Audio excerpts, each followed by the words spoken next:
আড়াইহাজারের প্রতি মুহূর্তের খবর জানুন আড়াইহাজারের সময়ে।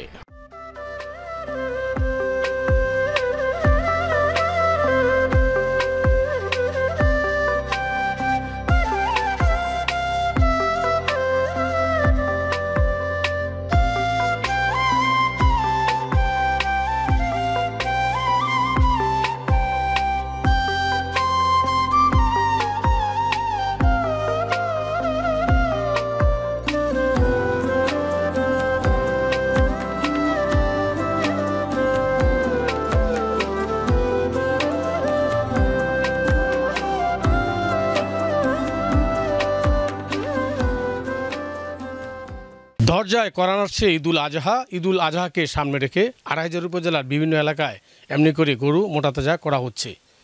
বরাবরের মতো গোখাদ্যের দাম বৃদ্ধি পাওয়ায় খামারিদের মধ্যে রয়েছে গরুর কাঙ্ক্ষিত দাম পাওয়া নিয়ে শঙ্কা। আগামী ঈদে তাদের কাঙ্ক্ষিত দাম পেয়ে গরুগুলো বিক্রি করতে পারবেন, এমনটাই প্রত্যাশা স্থানীয় এই প্রান্তিক পর্যায়ের খামারিদের।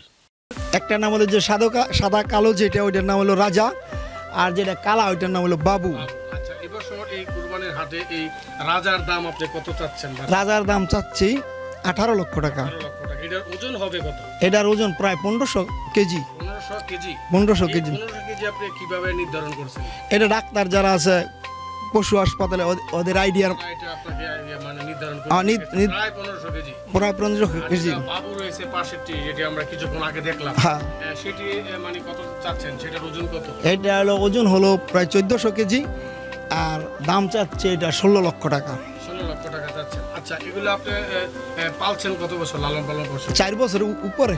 এগুলো কি আপনি নিজে পালিত বাচ্চাই না? হ্যাঁ, আমার এটি গাভীর বাচ্চা। গাভীর বাচ্চা। আগে আপনি গরু হ্যাঁ, আগে লালন পালন দুধের গরু ছিল। আগে লালন পালন, এবারে প্রথম আপনি কুরবানির হাটে হ্যাঁ বিক্রির জন্য কুরবানির পশু আপনি এবার তৈরি করলেন। হ্যাঁ, এই নতুন গরু আপনার পালন করতে গিয়ে আপনার দৈনিক কত টাকা এখন খরচ? এখন বর্তমানে 1200 টাকার মতন খরচ হইতেছে। 1200 টাকা প্রতিদিন দুইটা গরু? হ্যাঁ, দুইটা গরু পাচ্ছে প্রতিদিন 1200 টাকা খরচ হইতেছে। এখন দুইটা গরু আপনি এবারে যে মানে একটা দাম চাচ্ছেন 18 লাখ, আর পাশেরটার দাম চাইছি 16 লাখ। বাবুল ভাই আমাদের এলাকার এই আমাদের এই পাশের বাড়ি, তো উনি এই গরু দুইটা প্রায় দীর্ঘ 4 বছর যাবৎ লালন পালন করতেছে, এবং উনি এই গরু দুইটা পালন করতে গিয়ে প্রায় অনেক সমস্যা, যেমন গত কিছুদিন আগে খাবারের দাম বাড়তি, তারপরে গত বছর উনি হাটে উঠাইছিল গরু দুইটারে, তো দাম কম থাকার কারণে উনি বিক্রি করতে পারে নাই।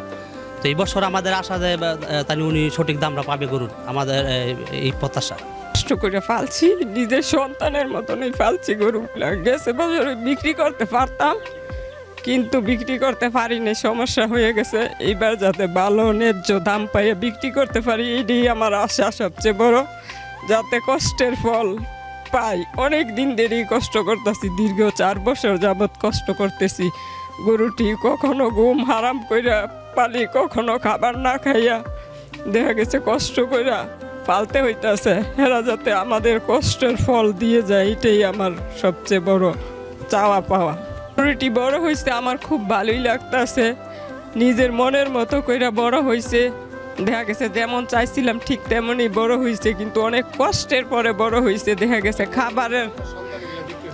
খাবারের মূল্য অনেক বেশি, এত বেশি হবে কখনো আশা করি নাই যে এত বেশি খাবার হয়ে যাবে, দাম এত বৃদ্ধি হয়ে যাবে।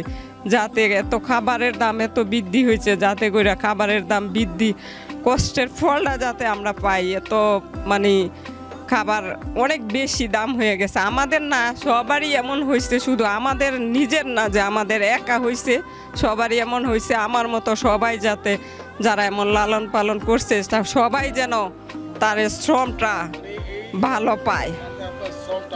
হ্যাঁ, শ্রমটা উঠে আসে, এটাই আমার প্রত্যাশা। কষ্ট লাগবে, তবুও বিক্রি করতে হবে, কারণ এটি তো আমাদের নিজের জন্য আর করি নাই, সবার জন্যই করছি। যারা বড় মানে ভালো কুরবানি দেয়, তো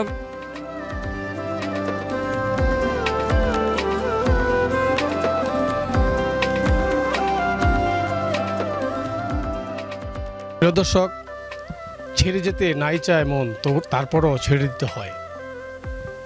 এই খামারের যিনি এখানে দাঁড়িয়ে রয়েছেন, সহধর্মিনী, বাবুল ভাইয়ের সহধর্মিনী, তিনি কিন্তু দীর্ঘ 4টি বছর এই গরুকে তার নিজের সন্তানের মতোই লালন পালন করেছেন। যিনি তার কথায় সেটি তুলে ধরেছেন এবং পাশাপাশি তিনি তার আবেগটি ধরে রাখতে পারছিলেন না। তারপরও এই গরু আগামী কুরবানির হাটে বিক্রি করতে হবে, এটাই বাস্তব সত্য। আগামী এই হাটে তার গরুগুলো সঠিক দামে উপযুক্ত দাম পেয়ে বিক্রি করতে পারবেন, এমনটা কিন্তু তিনি পাশাপাশি প্রত্যাশা করছেন। উপজেলা প্রাণী সম্পদ অধিদপ্তরের তথ্য অনুযায়ী এবছরও 50,000-এরও উপরে পশু মোটাতাজাকরণ করা হচ্ছে। এই পশুর হাটে এই পশুগুলো সঠিক দামে সঠিক সময়ে বিক্রি করতে পারবেন এবং 2 পয়সা লাভের মুখ দেখবেন, এমনটাই কিন্তু প্রত্যাশা প্রান্তিক পর্যায়ে বাবুল ভাইয়ের মতন অনেক খামারির। আড়াইহাজার উপজেলার ব্রাহ্মণী ইউনিয়ন থেকে হাকিম ভূঁইয়া, আড়াইহাজারের সময়।